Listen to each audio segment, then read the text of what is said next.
Hey everyone, welcome back to Drive It Out. We're at the 2024 Chicago Auto Show and we are super stoked to have the 2025 Ford Explorer behind us. I'm here with Andrew Staley. He's the brand manager for the Ford Explorer and he's going to tell us a little more about it. How you doing, Andrew? Good, how are you? Good. You excited to be here at the Chicago Auto Show? Now, Absolutely. This is the first time this has been on display? First public display, yep. We digitally revealed on February 1st, but this is the first in-person meeting for the Explorer, so excited to be here. That's awesome. It's looking good. I like it. I like that new front end.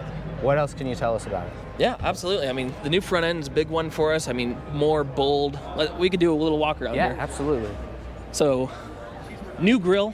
So every trim series that we have is going to have a new grille, larger in volume. Everybody gets new headlamp architecture, new fog lamps, and even a functional air curtain there. It's going to help with aerodynamics, right? But it really gives it that sporty aesthetic that customers are looking for out of their Explorer. It's sharp. So over on the side, so this is the Platinum variant here. We have the ST here at the show as well, but this features the 21-inch wheels. On the inside, we'll jump into that here momentarily. I want to touch on the back as well, but the back features an all-new liftgate. The sheet metal is all new, where the tail lamps actually extend onto the liftgate, kind of giving it that light bar applique look. So no mistaking you're driving behind an Explorer when you're driving at night, which is really cool. But I think some of the most radical changes occur on the interior. So. Okay, awesome. Before we jump in there, tell me about the powertrain and the trims. Now, there's no more limited? There is no more limited, nope. Okay. So a little bit different this year. We have 4 trim series, starting with Active. So that's going to replace our XLT that's in market today. And then we have ST line, ST, and Platinum. So a little bit different for Platinum. It starts with the 2.3 liter, kind of filling that void of where limited used to play. Okay. And then you could option up to the 3 liter V6 from there. Okay, now tell me the difference between the ST line and the ST. Yeah, so ST is the no compromise performance SUV, right? You get all of the technology, all of the great looks, and the 3 liter 400 horsepower V6. Okay. ST line's really for the customers that want all of the looks and the technology that ST has to offer, but at a more affordable price point. So instead of the 3 liter, it comes equipped with a 2.3, but still produces 300 horsepower. So they may not need all the Ford performance driving dynamics, but they want their vehicle to look cool. Okay, awesome. And that ST, you said 400 horsepower. 400 horsepower, 415 foot-pounds of torque, speeds up to 143 miles per hour. So it is certainly no slouch. That's awesome. So that begs the question I just have to ask you. One of the testaments to the versatility of the Explorer in recent years has been the fact that so many in law enforcement use it. And that just talks to the capabilities of the vehicle, its versatility, and all its different uses. So if they're getting a new Explorer, what powertrain do they tend to get? Do they still get the V6? They have a couple different options, yeah. So they have the V6 and the 3.3 liter hybrid is one that they've been leaning into heavy. Okay. So you think of all of the idling that they're doing. Some of those outfits are running 24/7, so the fuel efficiency and the idling really makes sense for those folks. Yeah, absolutely. That's awesome. Well, yeah, tell me about the interior. Can I get inside? Absolutely. Okay. I'll jump in the passenger side if that's okay. Yeah, do it. That'll be awesome. I'm loving the way that this looks.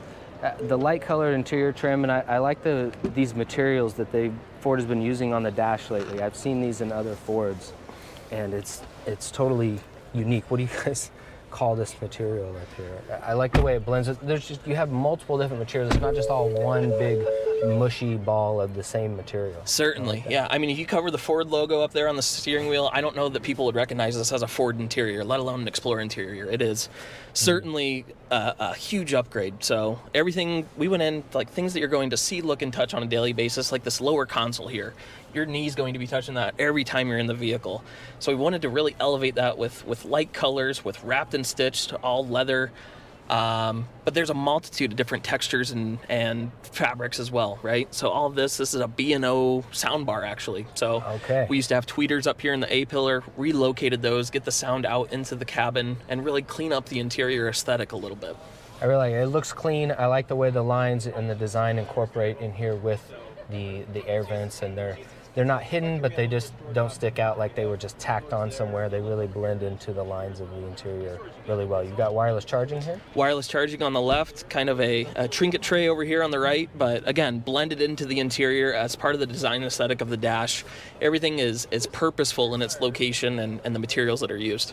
Awesome. Now this screen is new. Screen is new, all That's new. big. It is big. So this is going to be standard on every single Explorer we sell, 13.2-inch touchscreen, as well as a digital 12.3-inch cluster. So every Explorer is going to get both of those screens and the new software that's powering those, and that's the Ford Digital Experience. Okay. So that is an all-new infotainment system, brand new. It's going to be the first Ford vehicle that has it. So the maps that you're looking at here, that's actually Google that Maps. Looks great. Google Maps built into the vehicle. That's your native navigation provider now. But we also have like Google Play Store, Google Assistant, all built into the vehicle. So from Play Store, I mean, you can download your favorite apps, even like YouTube. Jump into YouTube and stream your favorite content if you have some downtime while the vehicle is stationary, of course. We don't want you watching videos going down the road. Certainly. Man, that's great. So I see you got your climate control now incorporated into the touchscreen here. There's no physical buttons for that. Correct. Yep. But you do still have, you got your dial for your shifter here, electronic parking brake. But, okay, so this screen in here, I like, this is obviously going to be customizable. It is, yep. So you can cycle through, hit the arrows up and down. So if you don't want the map view, you can look at your trip or tire pressure or whatever it is. I mean, you can configure your view to whatever you want to look at. So completely customizable to what the customer's looking for. Okay. And then you may be wondering what that little hump is on top of the steering column, yes, right? I was looking, that was my next question, in fact. So that is a driver's state monitoring camera because this vehicle is equipped with hands-free driving via Ford Blue Cruise. So hands-free, feet-free vehicle is controlling the steering, the braking, the acceleration, but that's making sure that your eyes are up and out and you're paying attention, right? It's a driver assist technology, not a driver replacement technology. So no sitting in the passenger seat watching YouTube while the vehicle drives itself. That's just ensuring that you're up and watching the road. Excellent. I've heard a lot of good things about Blue Cruise. Is it only for this trim level? It is not. Nope. So it is standard. The equipment itself is standard on ST line, ST, and Platinum. So the majority of our lineup. Okay. I was going to guess only Platinum. Okay. Well, that's also, I'm sitting here, I'm trying to think of everything. We've got our auto start stop, and we do have some physical buttons here, traction control off. Now, is this rear wheel bias or front wheel? It's rear wheel bias. That's right. And that's one of the reasons that I've always really liked the Explorer, because there's a certain grunt and ability that comes with maintaining that rear wheel bias as compared to some competitors that may not have. Right. Yeah. From both a driving dynamics standpoint as well as like an exterior proportion standpoint, right? We can have the hood line and other proportions really dialed in to give it that sporty aesthetic. So. Indeed. Well, this is definitely my favorite Explorer I've sat in so far. I'm loving the big glass roof as well, and it looks like my passengers back there are going to have quite a bit of room. I like the captain's chairs. Certainly. Good leg room. It's awesome. Now, how many seatbelts are in the third row? 2. Yep. So this is configured on a 6-passenger configuration, but we also have bench seat option in the second row to give you that 7th passenger. Okay, that's awesome.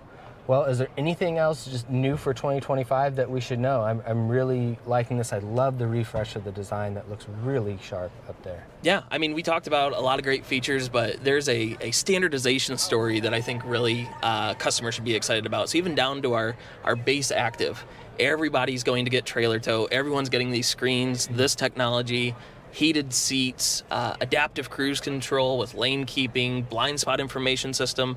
So there's just a plethora of features that we standardized that were previously optional.